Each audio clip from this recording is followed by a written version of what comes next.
فن ہمیں آ گیا ہے، بخاری کی فلاں حدیث کو ہم نے فلاں حدیث سے کاٹنا، اس میں زندگی گزر جاتی ہے۔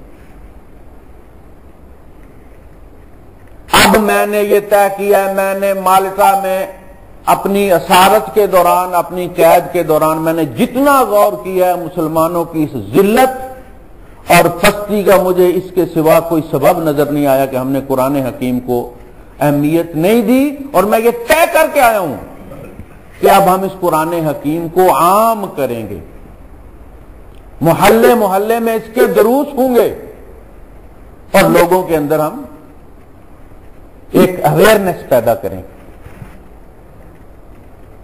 لیکن سننے والوں نے ادھر سے سنا ادھر سے نکال دیا،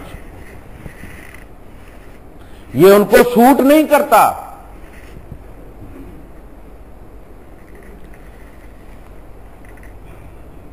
یہودیوں نے تلمود، ان کی جو فقہی کتابوں کا مجموعہ ہے،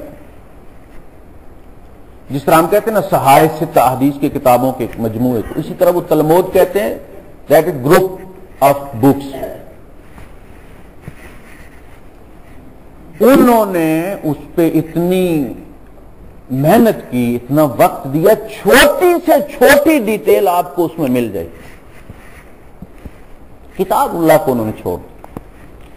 اللہ پاک نے کہا تم اس تلمود کو چاٹتے رہو، اپنی کتاب ان سے واپس لے لو۔ ایک دن کے لیے بھی تلمود ان سے غائب نہیں ہوئی، تورات ان کے پاس نہیں رہی، صدیوں تک اٹالین ترجمے، یونانی زبانوں میں ترجمے لے کے انہوں نے دوبارہ اس کو مینٹین کیا ہے، اور ترجمے سے کو آپ اردو ترجمہ لے کے عربی بنا کے قرآن حکیم اگر لکھنے لگیں گے تو کوئی مائی کا لال نہیں لکھ سکتا، کچھ سے کچھ بن جائے گا۔ اللہ پاک کے جو الفاظ ہیں ان میں سے ہر لفظ حکمت کا ایک خزانہ اور سمندر ہے۔ بندہ جب عربی میں اس کو ٹرانسلیٹ کرے گا ایک پروفیسر کی عربی میں، تو وہ قرآن حکیم نہیں ہوگا۔ بین ہی تلمود کی طرح ہم نے فقہ پر اتنا وقت دیا، قرآن حکیم کہیں آخر میں جا کے اس کو پڑھایا جاتا ہے چلتے چلتے بس۔ یہ تو ہمارے مدارس کا حال ہے۔ آپ کو ان کے یہاں کہیں درس قرآن نظر نہیں آئے گا۔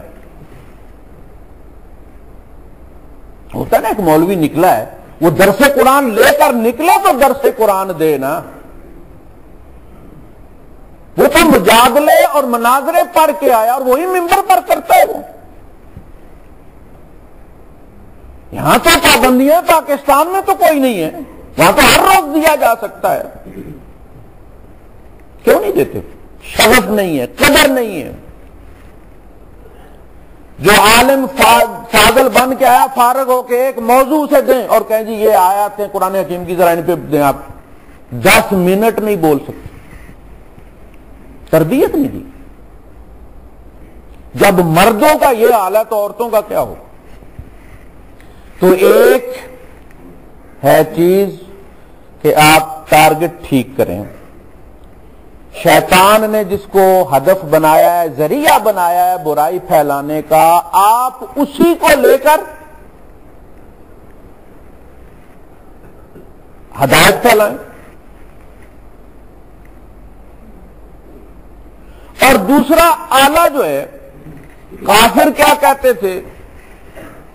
وَقَالَ الَّذِينَ كَفَرُوا لَا تَسْمَعُوا لِهَذَا الْقُرْآنِ وَالْغَوْا فِيهِ لَعَلَّكُمْ تَغْلِبُونَ۔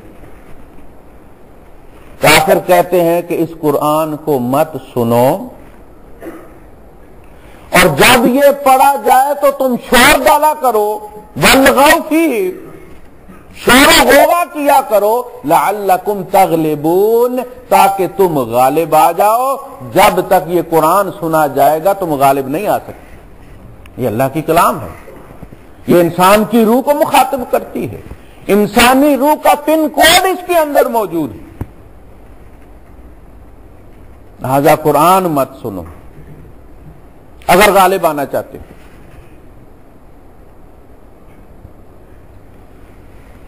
تو اعلی ہدایت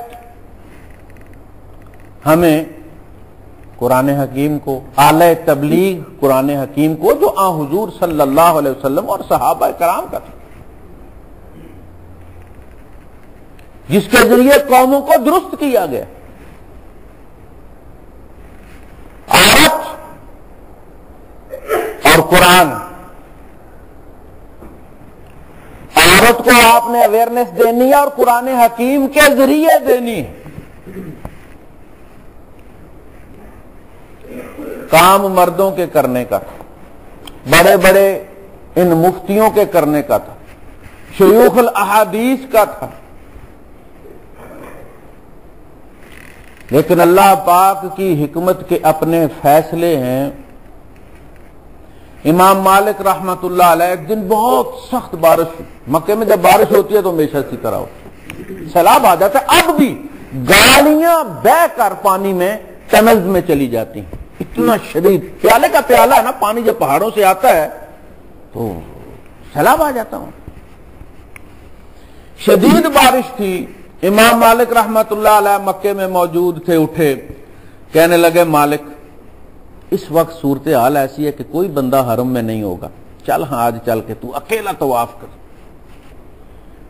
تاکہ تجھے یہ فخر حاصل ہو جائے کہ اس زمین پر تیرے سوا اور کوئی وہ عمل نہ کر رہا ہو۔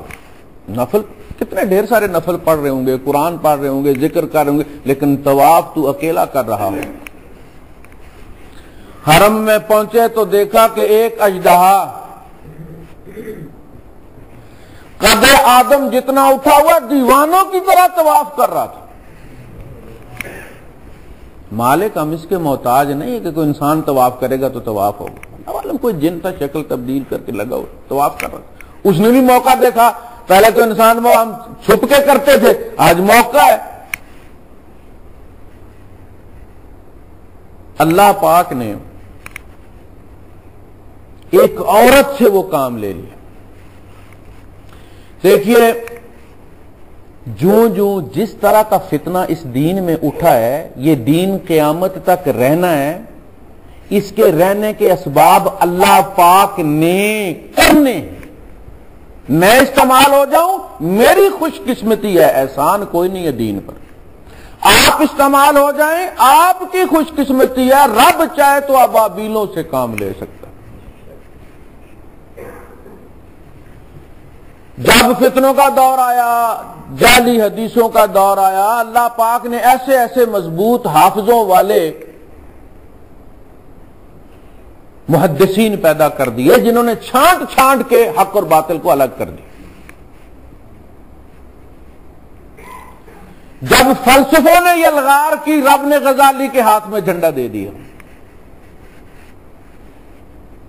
ہر زمانے میں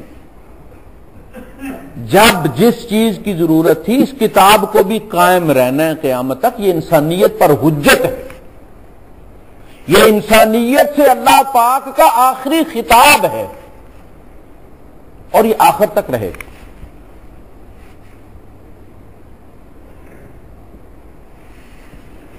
عورت کو مخاطب بنانا تھا، عورت پر محنت کرنی تھی